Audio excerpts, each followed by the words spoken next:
De volta com o nosso Vitrine Revista. Estamos no mês de outubro e hoje nós vamos falar sobre o Outubro Rosa. O câncer de mama, gente, registra mais de 2 milhões de novos casos todos os anos. E quando se fala em prevenção, o estudo da genética pode ser um grande aliado. Para a gente falar mais sobre esse assunto, eu recebo a geneticista, a Juliana Dourado. Boa tarde, Ju, mais uma vez aqui no Vitrine. Obrigada pela presença. Boa tarde, obrigada pelo convite, é um prazer. Imagina. Lindona, então vamos lá.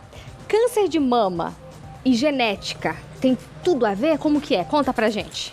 Tem, na verdade, todo câncer ele é genético. Todo câncer ele acontece por um acúmulo de mutações, de danos no DNA, mas são danos que acontecem ao longo da nossa vida, que vão se acumulando, que podem se acumular em algum tecido, e até que essa célula perca o controle da divisão celular e se multiplique de forma desordenada, né, formando os tumores. Acontece que a gente tem vários mecanismos de defesa contra esse acúmulo de mutações, que são genes que identificam essas alterações, fazem a correção dessas alterações genéticas, que controlam essa divisão desregulada. Então, a gente tem vários desses mecanismos. E algumas pessoas nascem com uma alteração genética em todas as células dela, desde o nascimento, desses genes de reparo de DNA, de controle de divisão, e aí ela acaba tendo uma propensão aumentada à formação do câncer. Dependendo do gene, ela vai ter um risco aumentado para alguns tipos de tumores específicos, outros genes vão trazer para tipos diferentes e em proporções de risco também diferentes. Nem toda pessoa que tem a alteração genética vai desenvolver o câncer, mas tem uma propensão aumentada que depende muito do gene, da história familiar. Entendi. Mas a grande maioria das vezes ela tem a ver com alterações, com questões ambientais. Tá, isso, deixa eu entender então. Então, assim, vamos na questão do câncer, então, se a mãe da pessoa teve câncer de mama, aí a gente fala, hereditário, pode ser que venha pra pessoa também, tem risco maior, tem que fazer exames mais cedo, enfim. Aí tem a questão genética, que algumas pessoas já nascem mais propensas do que outras.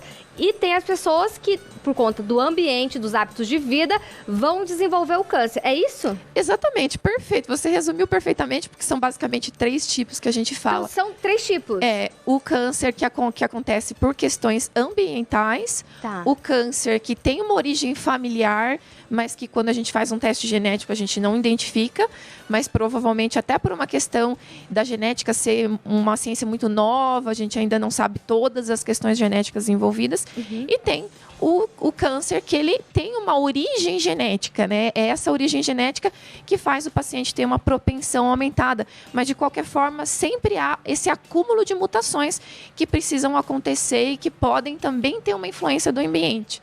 E como que é a genética? Você, como geneticista, tem como fazer um mapa, por exemplo, da pessoa e saber certinho essas questões, se vai ter ou não câncer? Como que funciona esse universo? Conta pra gente. Sim, existem alguns pacientes que estão em maior risco por terem alguns sinais de terem uma síndrome de predisposição, que seria, por exemplo, um câncer numa idade muito jovem, alguns tipos específicos, por exemplo, câncer de mama triplo negativo, que a gente fala, que é um tipo histológico específico, também é um alerta importante de talvez uma síndrome de predisposição. A história familiar, às vezes, muito importante, de vários cânceres de mama, câncer de ovário, ou cânceres diferentes em familiares. Então, tudo isso são sinais de alerta que podem sugerir, que a gente pode sugerir para o paciente fazer uma investigação genética. Então, existem vários painéis genéticos de vários genes que a gente pode investigar. É bastante importante que esse paciente passe por uma consulta com o geneticista antes mesmo de fazer o teste genético, justamente para a gente conversar sobre toda essa história familiar detalhadamente, saber toda a história pessoal e familiar do paciente, para a gente determinar qual é o painel genético que é mais preciso para aquele paciente. Quais são os genes que são importantes serem investigados, né? E também até depois para a interpretação dos resultados, essa história familiar, essa conversa é muito importante, né? Que ela deve ser feita em conjunto, né? Para transmitir as informações de riscos familiares em risco, como que a gente pode abordar os riscos familiares, essa pré-consulta antes do teste também é muito importante. Então, essa investigação genética, ela deve ter toda essa orientação antes e depois. Inclusive, eu tô me lembrando que acho que foi a atriz, não foi a Angelina Jolie? Exatamente. A Angelina Jolie fez um mapeamento, descobriu, acho que teria um risco alto de câncer de mama, acho que foi. Exatamente. E ela retirou, eu não lembro se uma ou as duas mamas. Ela retirou as duas mamas. Ela era portadora da variante genética de BRCA1. É um gene de alta predisposição a câncer de mama e de ovário. Então, ela fez a retirada das duas mamas e dos 2 ovários, né? Antes mesmo de ter o câncer, na verdade. Porque ela fez o teste por conta de uma história familiar bastante importante. Uma mãe que faleceu jovem por conta do câncer. Várias outras tias, avós, se eu não me engano, também acometidas, e ela descobriu, ela fez o teste, se descobriu portadora, e mesmo antes de desenvolver, ela optou pela cirurgia profilática, né, de redução de risco, que seria a retirada total de mamas, com reconstrução mamária, e a retirada de ovários, que reduz drasticamente o risco dessa paciente desenvolver esses tipos de câncer. Ah, tá. Reduz drasticamente, não quer dizer que zera. Não, não entendi. Zera, mas reduz, por exemplo, a retirada de mamas reduz em até 95% o risco de câncer de mamas. De ovário também, cerca de 96%. Então, reduz bastante. É uma opção bastante interessante para o paciente. É lógico que nunca é uma obrigação do paciente. Sim. É uma opção que pode ser conversada, vai depender do estado de saúde do paciente, né? De várias questões para se optar por isso ou não, e também da vontade do paciente. A gente pode optar só por também uma vigilância mais completa, mais atenta ali nessas exatamente, questões. mais específica para o caso daquela paciente. A gente está falando aqui sobre a questão do câncer por conta do Outubro Rosa e tudo mais. Mas me conta uma coisa, Ju, para as outras doenças, esse mapeamento também serve? Sim, com certeza. Basicamente, todos os tipos de câncer pode ter uma influência genética. É claro que tem alguns tipos de câncer que têm uma influência maior. Por exemplo, o retinoblastoma, que é o caso do filho do apresentador de TV lá, é extremamente relacionado com questão genética. Isso. É extremamente relacionado com uma influência genética, mas existem outros cânceres, por exemplo, de pulmão, de vias aéreas, está muito relacionado com cigarro, com bebida.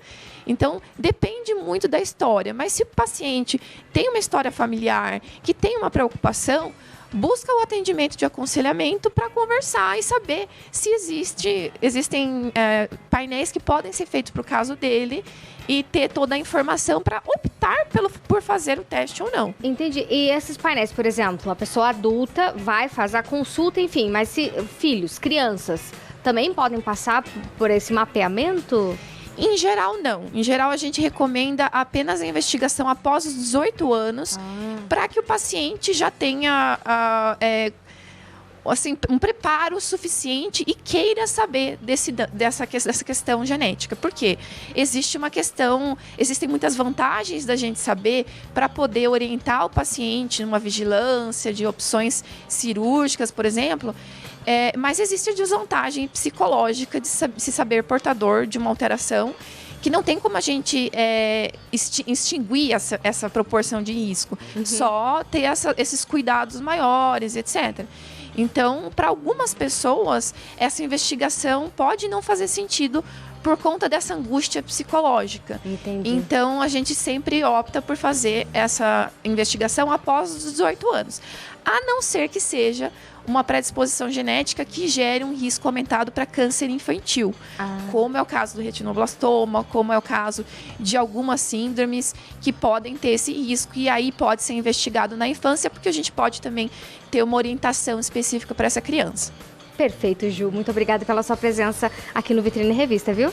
Por nada, estou à disposição. Passa seu Instagram, quem quiser seguir a Juliana já pode também, vai lá. O Instagram é @clinicagênica. Qualquer coisa, qualquer dúvida que vocês quiserem tirar, estou à disposição lá. Perfeito, minha linda. Até a próxima. Excelente fim de semana emendado aí com o feriadão. Obrigadão. Tchau, tchau. Tchau, tchau.